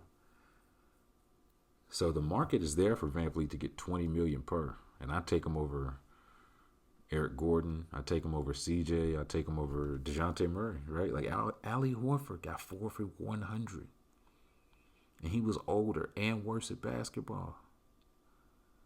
So if it take 4 for 100, you probably throw a player option on the end. So if it's working out too well, maybe he gets to make him sign it. But I would do 4 for 100 for VanVleet. I really would. Next question. Favorite foods to cook at home? Man, it's cliche, but I do still fry the best chicken this side of the Mississippi. So you can't go against your fastball. You know what I mean? I dance with who brung me. I don't really get too fancy. I was on a cooking kick for a while. Now I ain't hardly cook. I don't feel like cooking nothing. I've just been eating garbage, literal garbage. But yeah, when I cook when I fry a bird, man, they fly the flag at double mast. You like fly at half mast for bad news. They fly it twice as high when I'm cooking bird. Will McKay says, "Have you ever been starstruck meeting a celebrity? And if so, who?" 2 came to mind here. 1 was Kareem. Just 1, his fame. 2, just his size. Just it's one thing to hear somebody 7'2" and quite another thing to be up on somebody that's 7'2". And also, I shouldn't have been interviewing. That was my first time in New York. That was my first in-person interview. Anybody like that. So, him for one. And the second was Dr. J. Just because where we were at, we were in like the relaxing, like the kitchen section where they had like refreshment snacks set up. But they also had like TVs you could watch the big three games. So it was Dr. J and a lot of the other retired players, Gary Payton, Rick Mahorn, Iceman Gervin, Naturi Naughton, Tasha from Power, like a couple like famous non-athlete people were in there, and we should not have been in there, but we were. And just seeing how much reverence they have for Dr. J, like how cool all the other cool, like Gary Payton's really cool. And Gary Payton, everybody bends the knee to Dr. J. Like just how cool he is, how well dressed he is. He was really nice when we talked to him. Like just a guy, he's like, yeah, no, this guy's been very famous for decades. I see why. Next question, it kind of ties into that. I said, so most of us remember you catching up with your old friend Calvin Snoop Broadus at the Big Three Finals. What was it like in that moment? It was surreal, man. It was really surreal. You know, after our West Coast, people knew about the West Coast, East Coast beef, but the West Coast, South Coast beef, underreported. No, this was last summer in LA at the Big Three Finals.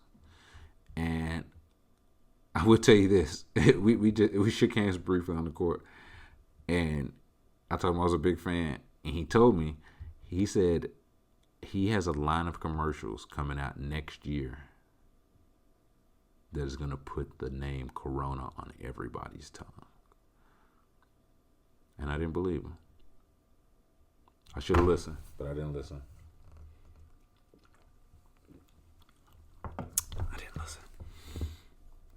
Next question. What's a memory, either sports related or from when you were younger, that you think about and always laugh about? This one almost immediately came to mind. The 2007 NCAA tournament. The first two, I was in college, the first two rounds were in Lexington. So myself and my man BP went, shout out to BP.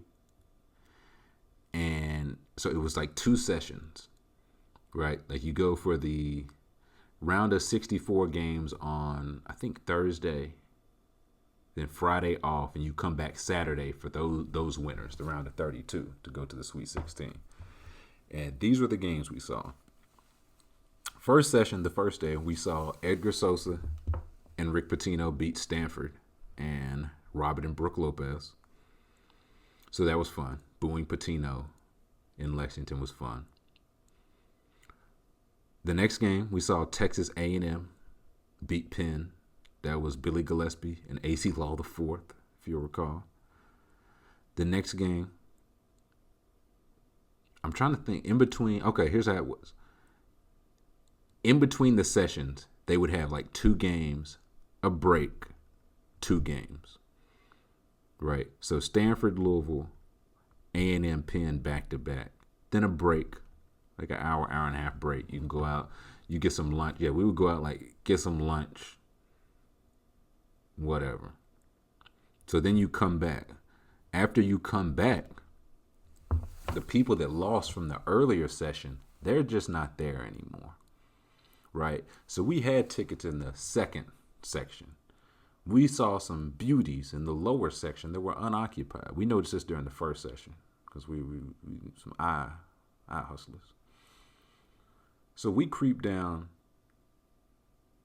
and sit, like we're literally right by the session 2 games were Ohio State, Greg Oden, Mike Conley, Daquan Cook. That Ohio State team, they beat Central Connecticut State. Because we got down there, I got to meet Mike Conley before the game. He still brings that up. But we legit got to sit behind the Central Connecticut State and watch the coach come into the huddle with the clipboard. Like, guys, I'm out of ideas. Like, he's a man, guys. I don't know if you guys got any ideas. Anybody wants to take the pen and pad, it's right here. So we were right behind them for that. Then the next game, because we stayed put, we were like, if we leave, we might get thrown out because we shouldn't be here. So we stayed put. Although that turns into the BYU. Next game is BYU's Xavier. We're in BYU's family section. So not even kidding, when Austin, I think it was Austin, Ainge was playing, Danny Ainge was there. So Danny Ainge was legit like couple rows behind us. Right, and it's just like all the family section. And the family section for BYU's team looks exactly like you would think it would look. And I'll leave that there.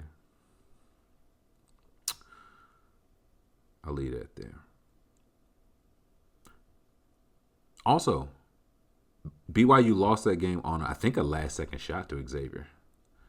So these are only the first session games. Like, we got like great games. We saw elite NBA talent set in front of Danny Ainge.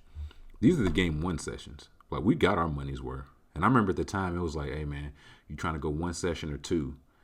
It's like, we should go two. But it's like 2 sessions. It was like, it was probably like 140. I was like, oh, man, 140, dog. I'm a college kid. You're killing me, dude. You know what I mean? BP was good for it.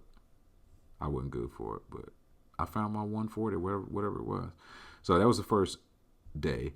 Game 2, again, we still got the upper level tickets. But BP was like, listen, we're going to walk in. We just going to go back to them seats we were sitting in behind the bench before. But we got to look like we belong. So look like you belong, right? Because he was picking me up. So he was like, when I pick you up for the next session, look like you belong. Bet. So I think that for me, this meant, I think I put on jeans instead of sweats. I think I went with a polo 3-button instead of a polo t-shirt. And I think I put on the Sperry topsiders instead of the ones. And so that's how I get in the car. He got on like pleated cotton Dockers, man. This guy got on like a long sleeve, like Lacoste button up. He looks the part, right? He took it to heart. Also, he was white, right? He didn't need to wear much of it. You know what I'm saying? I could have wore anything. He didn't have to wear anything. What were we really doing? But we were young. So we get there, and again, at this point, that's when that's honest to God, that's when I started learning like the white man confidence. We get there, our tickets are still physical tickets. They're not on phones yet, kids. And it's just like, hey, we're going to walk in, you know what I'm saying? We'll be holding, a hot dog in each hand. They're not going to just don't look like you're nervous. Just walk. Look them in the eye. And we just walked in, and we just sat literally behind the bench. And the day 2 sessions, these are the games we saw. Xavier, Ohio State. If you remember when Ron Lewis hit the crazy 3-pointer over Xavier to force overtime. I think Gus Johnson called it, which of course I didn't know at the time because I was in the stadium. And there's one of those clips from that I'm in the replay of that. And OSU, Mike Conley went crazy in overtime, I think. Conley or Cook, somebody went crazy in overtime because I think Greg Oden fouled out. And Ohio State won in overtime. Game 2 was Texas A&M Louisville. So AC Law and Edgar Sosa went back and forth. And I remember Edgar Sosa blew a kiss at the Texas A&M bench, and then he missed some free throws. It was great. Because Edgar Sosa was cold too, and he was having a good game. But after Texas A&M beat Louisville in Lexington, Billy Gillispie got a standing ovation after he walked off. Listen, I was standing and I was ovating too. Right? Like, what's better? Like, anybody that beat Louisville, beat Rick Pitino there in Lexington would have got carried off like a king. This was the first weekend of March Madness. Billy Gillispie was Kentucky's head coach by the first weekend in April. I don't know the dates for sure, but I know that it was the first week or weekend in April. I remember, like, legit people clapping as he walked off, and that was a man looking like soaking it up, like I never imagined this. Right, like looking back now, I can see it feels like he was doing pretty well at a football school. Like A&M's in Texas. It's always a football school. It's always gonna be a football school. Could have won the championship and they'd be a football school. So he's like, yeah, I'm used to getting a little bit. And he saw that. He's like, we got to stand and O for beating Edgar Sosa. And he looked like a kid on Christmas, man. And it was, I can't remember if Tubby had resigned, quote unquote, resigned or stepped down yet. And I don't know. It wasn't like he's clearly going to be the next coach here. But it was a thing at the time. It was like, oh, he is loving this. And they are like, again, we were loving him, right? Like Gillespie, like he was the hot prospect, man. If you even remember that far, again, looking back, I think he wanted to be the man somewhere. So he went from decent gig at A&M. He wanted to be he was the man at Kentucky, one of the blue bloods. You know what I'm saying? And looking back now, I don't think it's a secret. He's had issues. He had a drinking problem. Right, like that's what I'm not saying it to slander him or to tell any tales out of school, but I do just remember looking back and it being like, oh, ha, he got arrested, or not even arrested. He got stopped behind the wheel. The cops let him go. He was drunk again downtown. Ha, he's enjoying the spotlight. And now looking back, I'm like, now that man had a drinking problem. You know what I'm saying? Like that guy really had a drinking problem. Maybe he always had it, but he was having some issues dealing with being the man. You know what I'm saying? So it's not as funny now, and we all had our laughs back then on campus. So I hope Billy Gillespie doing okay. Next question, A Humps says, please make a PSA letting these heathens know I am not Coley. Okay, if you're in and around the Discord, there's a rumor that A Humps, his username, he's one of my moderators, is Coley. I don't know where these rumors started. I know I can find out if they're true. It would, like, if I go to the Discord, it would have to let me see the Patreon account. If I go to that, it'll let me see who signed up for like whatever email, unless he's that deep in the game. So I probably could figure this out. But as I read that, it said make a PSA letting these heathens know I'm not Coley. Heathens is a word Coley would say. Huh. That's interesting. Also, if you're reading this, yesterday was the McMahon's birthday. Give the McMahon some birthday love, if you so please. Next question. Talk about how the first person to hear a parrot talk must have felt. Man, I don't even... I don't know. It's just one of those, like, he's just telling his friends, like, guys, I have to get home. Polly wants a cracker. Who's Polly? Polly's a parrot. She wants a cracker. She loves crackers. So you go to the store, you get the saltines, you come back with the crackers that Polly desires. And Polly is like, Polly wants a cracker. And you say, bitch, what the first person? Also, you can talk? And then Polly says Polly wants a cracker again. So I probably would have had a heart attack and died right then and there. One that Polly is just such a star. Polly wants a cracker. Polly wants a drink. So that's what I imagine the first guy that heard a parrot talk must have felt.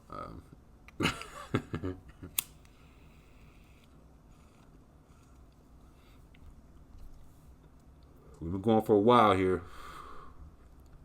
Ain't no way we going over 4 hours, though. So don't even think about it. Any good sneaker stories? Next question. Any good sneaker stories? Not really. I wouldn't call myself much of a sneakerhead. Like if I like a shoe, I'll get it, but it's one of those like I don't. If I have to raffle or be told I might not get the shoe, I'm just not gonna get the shoe. Like I've never camped out for a shoe. So only sneaker shoe or sneaker story I would say. I remember the day I graduated high school. Like all my family had come down and come in because I graduated high school. I mean, you know what I'm saying? The boy had made it. And so I remember after I graduated, a bunch of us agreed. It's like we're going to this strip club in Byron, Georgia. I think it was in Byron. Because they were 18 years old, not 21. That's what they call it, a gentleman's club. We weren't gentle nor men. We were just dirty niggas. So we were. I graduate. We have this cookout. There's a cookout, like in my house, my family had for me. The cookout's great. And I'm like, I gotta go to the mall. Like, you know what I'm saying?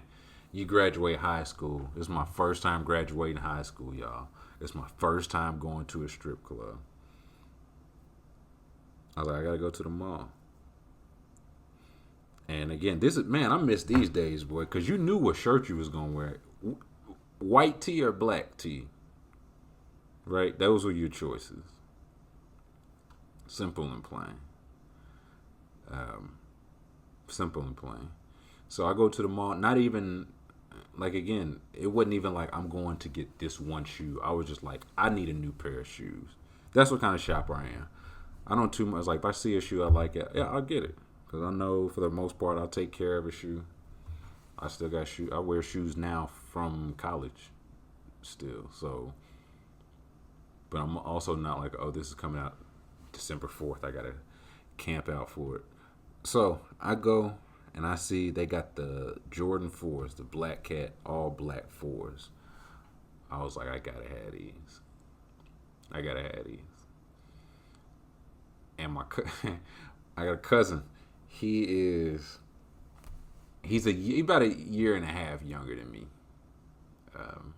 Like 2 grades because our birthdays, but really 1 year. And so he was down there with me for the graduation. And so he went to the mall with me. And I was like, yo, I think I'm going to get these. Because there was a point, like, again, I'm driving. He couldn't drive yet. So I was like, let's go to the mall. Yeah. He in a new state. Yeah, let's go to the mall. We go to the mall. I buy the 4s. He's like, yeah. Like, great hype, man. Great hype, man. So I get the 4. I remember they cost $115. And I remember thinking, boy, oh boy.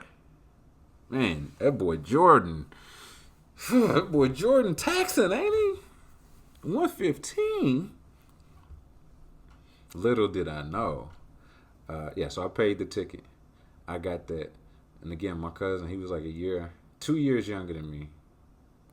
1.5 years, 2 years. So he was like, yo, let me go to the club with y'all. And I was like, nah, because this is one, like, because they're 18, not 21, I know they check IDs.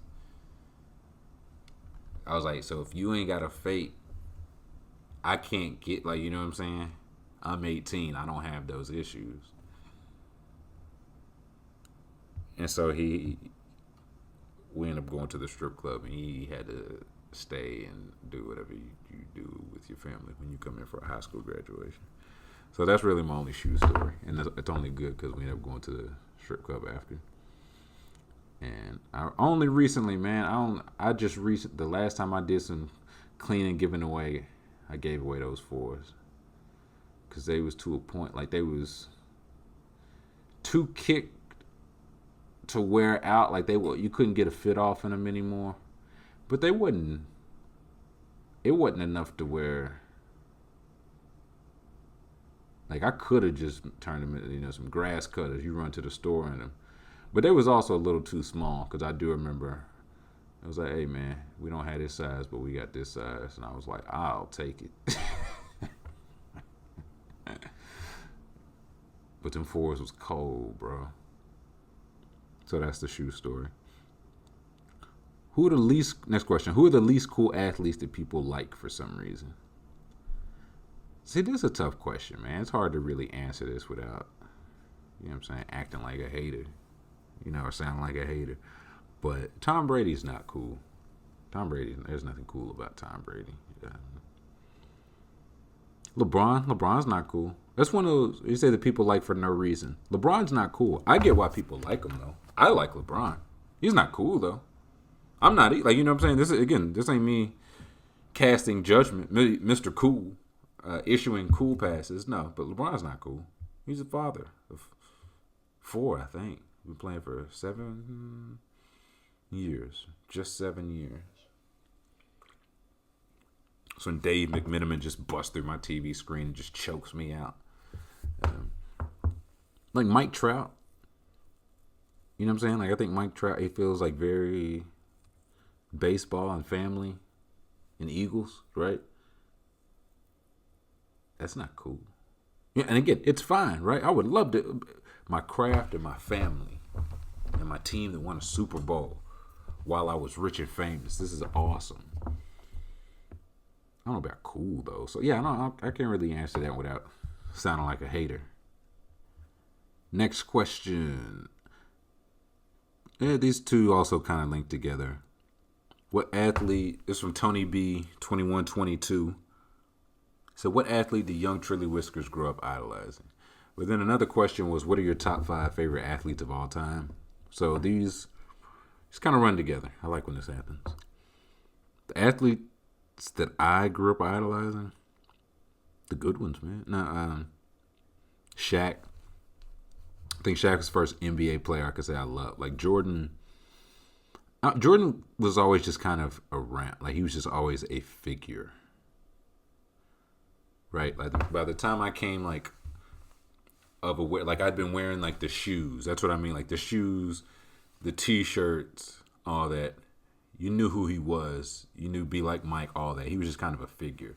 But I remember Shaq, because it was like, oh, who's that? Like, he's different. And I don't, of course, remember, like, the draft lottery or anything. But I do remember being like, wherever Shaq goes. Like, I don't remember him so much at LSU, but it's like wherever he goes in the NBA, that's where I'm going. I think Charlotte had the number 2 pick. And looking back, I was like, man, that would have been Shaq and Charlotte. It would have been him instead of Alonzo, which would have been dope. But Shaq, Penny, Jordan, of course, Iverson, baseball, it was Barry Larkin, Ken Griffey Jr. Those were the 2. Football, Randy Moss, Michael Vick, Bo Jackson, Mike Tyson. And it was one like idolizing. It was always a clear line. It was like, listen, son, like we can appreciate Mike Tyson is in the ring, because in the ring that guy's incredible, but outside the ring he does some things we don't agree with. And I was like, yes, I understand. He's knocking people out in 4 seconds. But so my top 5 favorite athletes of all time.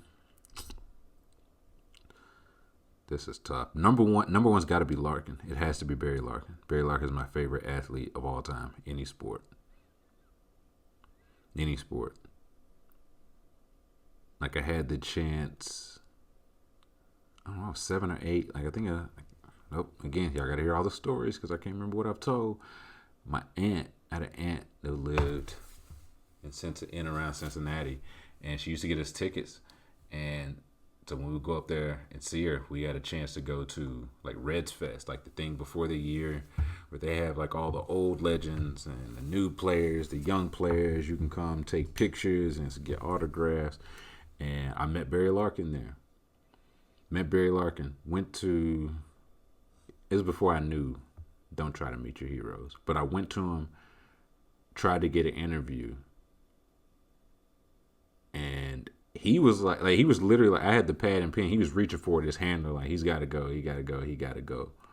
But my old man, my pops, was slick with the camera. He's like, how about a picture?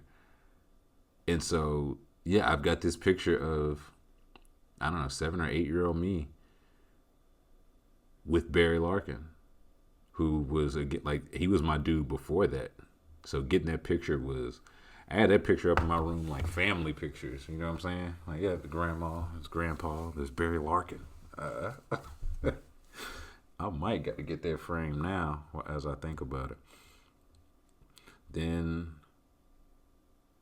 Griffey was up there. Griffey, he's probably not top 5, but it was like he was my favorite non-Reds baseball player, and him getting traded to the Reds was just unreal. I don't even care. It's one of those things. Looking back, it ain't all success whether you won or lost, dude. Because I know it was a billion people like me. We were just happy to root for Griffey and Larkin, and like Dion. Like that picture of them 3 in the dugout. Like a championship would have been nice, dude, but what a time. Those uniforms, what an era. But 1's Larkin. 2, Barry Sanders. Barry Sanders is, yeah, he's my favorite football player of all time. I don't think he's the best football player of all time. I do think, I'm most certain that he's the best at his position I've ever seen.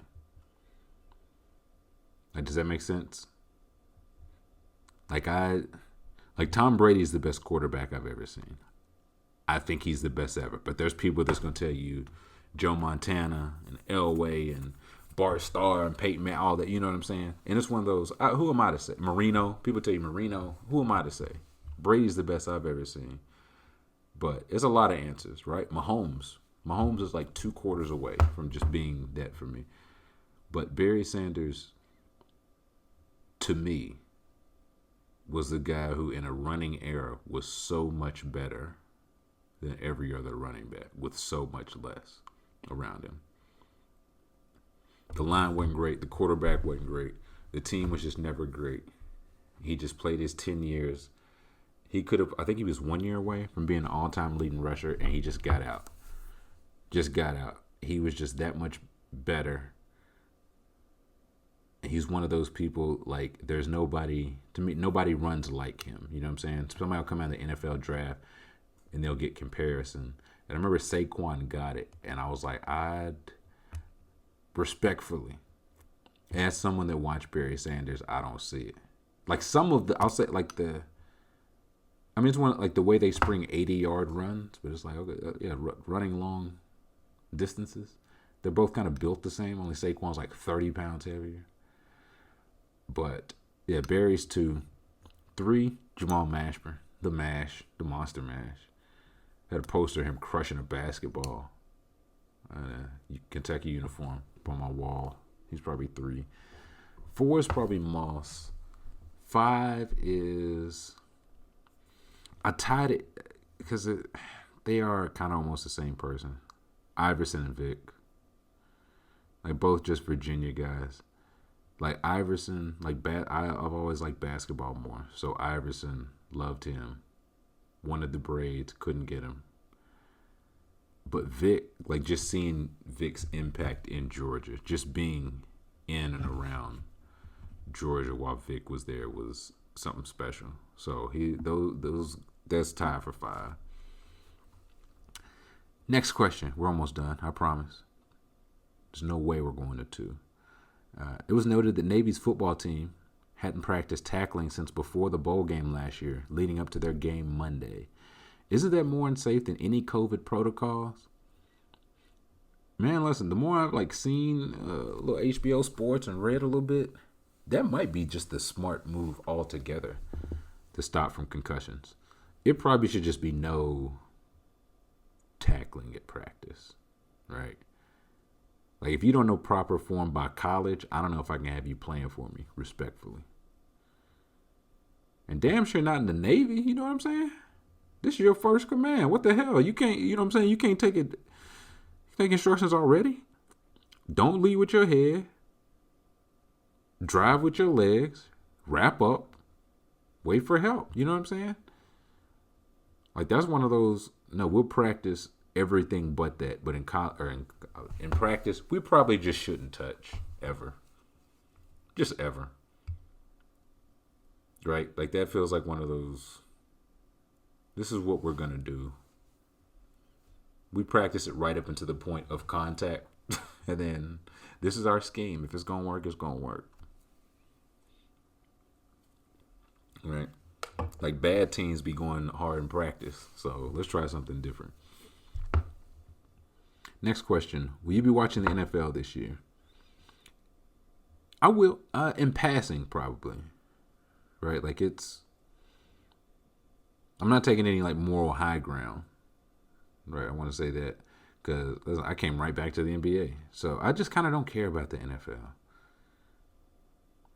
Right? Like I had the Texans Chiefs on because there are very few non-Kentucky football players I like, and Mahomes and Deshaun are two of those.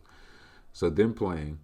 But even then, I watched like all of Rockets Lakers first, and that game wasn't close. And once that game was over, I finally put Chief Texans on the screen, and that wasn't close either. So that was very cool. So I'll be watching it. It'll just be in passing. I don't really have an interest. Like my last 3-4 years, it was required, right? Like NFL games, that was me and Coley's beat. Like the Sundays, the Mondays, Thursdays, NFL was our beat. So now maybe the high profile games. Like this is one of them. Like opening weekend, we ain't gonna see Chief Texans again until the playoffs. So maybe the high profile games, maybe it's background. But I don't like the fun part about football without a team is the trash talk and the division hatred. That's always the most fun part to me in football. And I don't have to watch for that. I don't need to watch the Falcons do anything this Sunday. You know what I'm saying? Or ever, right? But if it's Patrick Mahomes playing Lamar Jackson, I'll probably watch. But if it's just, like, again, I cannot wait. Now, Sunday's not going to matter because everybody inside anyway. But I would pray for the days NFL will go off. I would just have my Sundays back. It is legit a commitment from 1 o'clock when you have to, like, catch and post stuff from 1 o'clock until you get, like, a 1 hour break. Till like 11 and the Sunday night game goes off. All football, all that I don't give a fuck about. Next question. L. Broads said, with the NFL season starting this week, do you think there's going to be a surprise team in the playoff picture? And if so, who? What if I'd say yes, but it was like, if so, no. Well, I'm not saying L. Broad. I got two. I got one for each conference.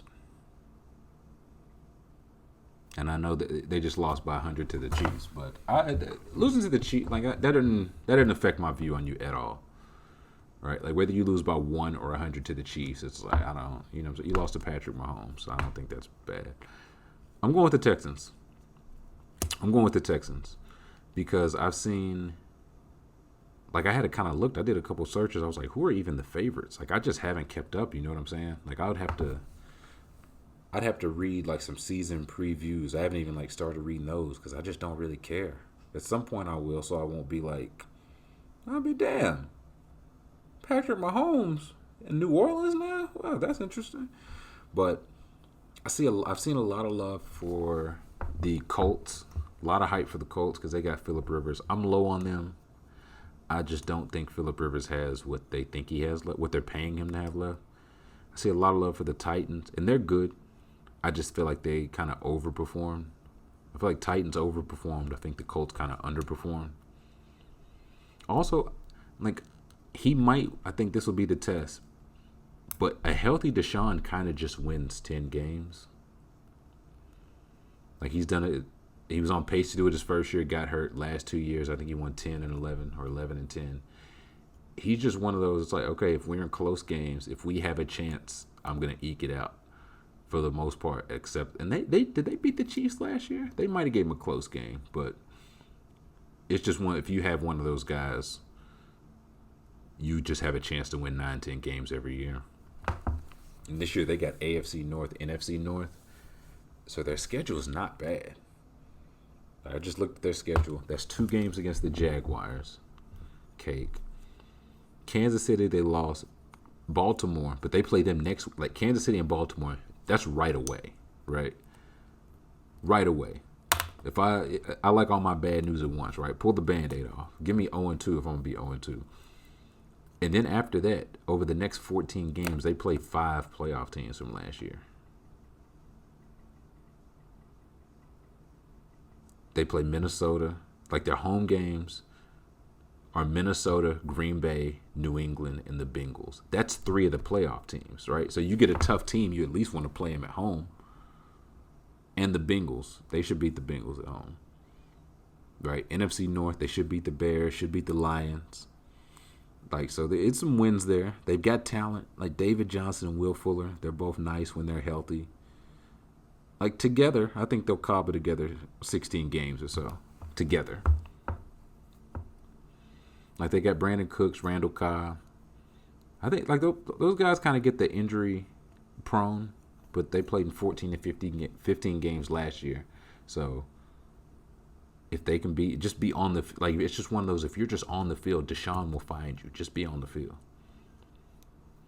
I've seen some issues, like, they're concerned about their running game. They got Carlos Hyde last week, like a week before the trade deadline. And he rushed for 1,000 yards. So, I just feel like between David Johnson and Duke Johnson, they'll be fine. They'll be fine. Duke Johnson will fill in when David's hurt. When they got both, they got great pass catchers. Kenny Stills, nice third guy. Oh, shit, fourth guy. Yeah, like Cooks, Cobb, Stills, Fuller. That's one of those, okay, 4 options. Between 4, 3 will be healthy. Between these 2 running backs, 1 will be healthy. Like, a great tight end or a solid tight end would really go a long way.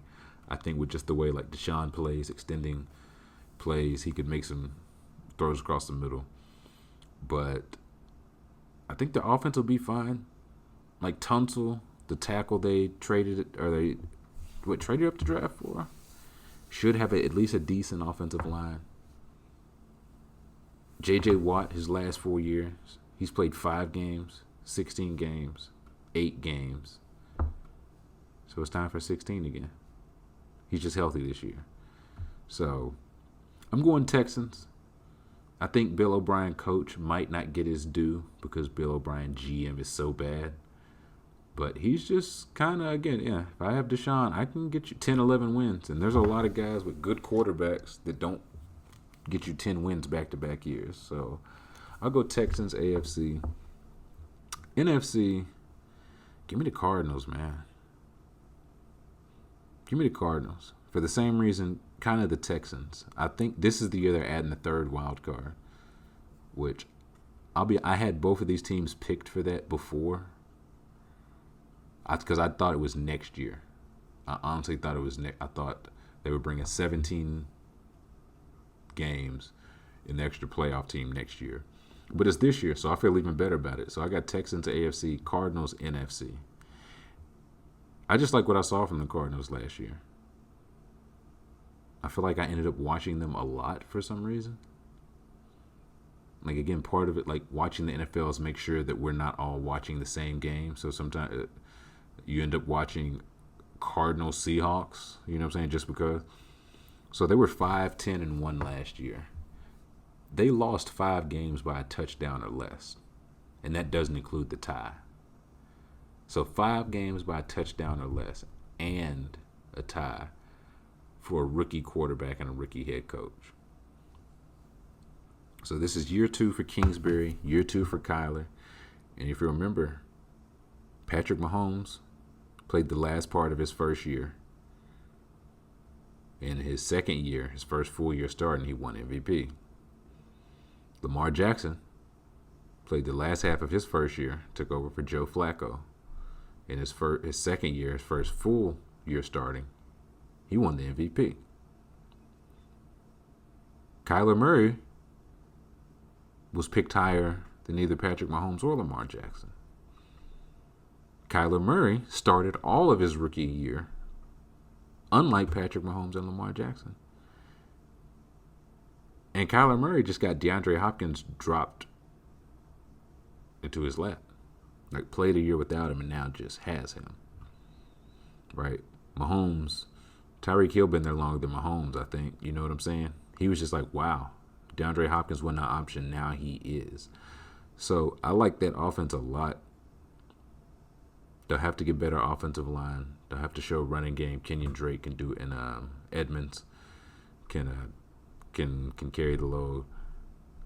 But there's a lot of luck, like Seahawks and 49ers. I just feel like that third spot, that wild card spot is ripe for the taking for Arizona. I saw they have the third easiest schedule by Football Outsiders. So that's, again, like another benefit. Not playing well last year and being ready. In football, we see like a team just takes a leap. When they're here, when they're ready, now it might not be 5 wins to 15 wins, but it's like, no, they won 5 last year. They won 11 this year. Like they're, and the year after that, they're Super Bowl ready. Football happened relatively quick. It's not like basketball. You try to keep the window open. Football is kind of like a cliff. You build to the cliff, but once you hit it and fall, like you're done. Like 49ers got close with Cap all them years. They fell off the cliff and just got back. We'll see. We'll see. It ain't no window.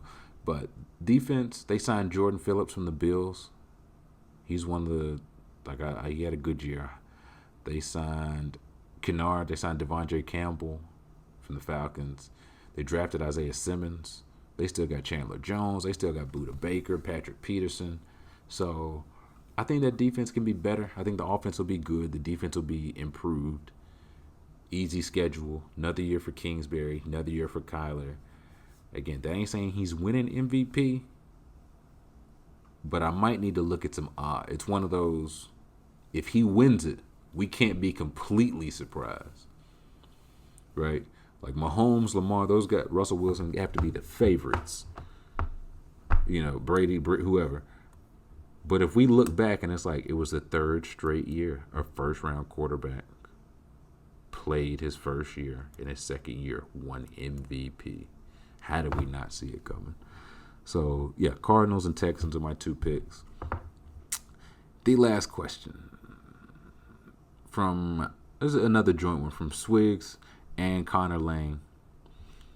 I think Swigs asked for my favorite tweets of 2020. Connor Lane asked for my top 5 or 10 tweets of all time. Put a pin in these. This is another one. Put a pin in these. All right. Add these to the Wayne Gretzky random deep dive. Okay. I've wrote these down, but help me keep track of these. Because one day they might just be a random episode. Right?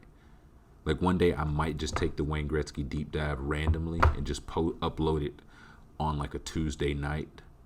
Or one day, like I might just put a pin in all these. And they'd be like the ultimate. Like this is the put a pin episode. We're looking at Wayne Gretzky's stats. We're going to read the script to Othello for some reason. And we're going to watch every single tweet that was ever sent in the year 2014. So put a pin in these, because these need more research and time than now. This is not me putting them off, because I wouldn't read them in that case. But I am putting a pin in them. So Wayne Gretzky deep dives on the list, like the Tony Gwynn absurd stats type. And best tweets of 2020. 2020 has been so bad, man. I don't even remember a whole lot of good tweets. I know it's been some, but I know I ain't sent none. And top 5 or 10 tweets of all time, that needs way more time than this. So put a pin in those. We will call that a show for this week. I hope y'all have a good weekend. I hope y'all still washing y'all's hands, wearing y'all's masks. Stay y'all ass inside. And we will catch y'all next week.